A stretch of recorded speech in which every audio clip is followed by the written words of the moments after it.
First here, breaking news off the top at 4. A group of pro-Palestinian protesters making their way inside the Cannon House building as we take a look here at live pictures as they unfold. What's happening there right this minute? Our Tom Fitzgerald is outside. Fitz, what can you tell us?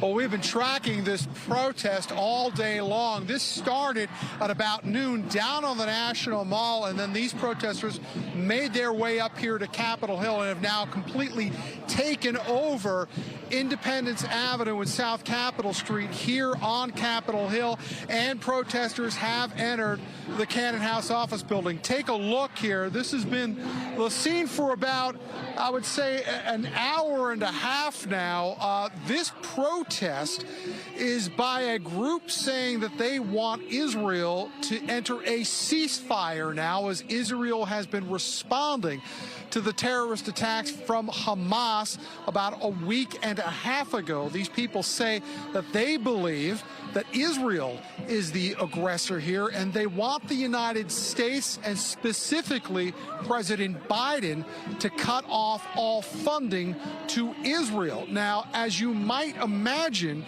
up here on Capitol Hill, this has been an enormous disturbance to the business aid here, and we can show you up on the Capitol steps.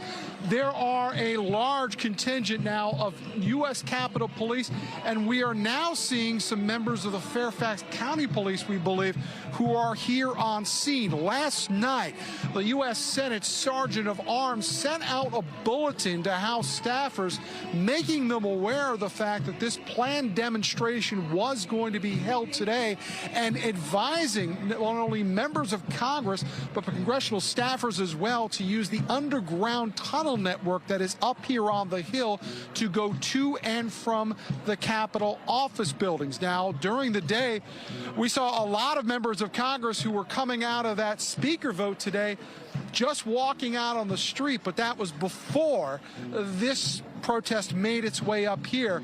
We have not seen any members of Congress out here on the street. Now, we are understanding from the last update we got from the protesters, they say they had about 400 people actually enter the Cannon building. They say arrests are on the way, and this group says they're going to be out here supporting those people being arrested until this is over at some point tonight.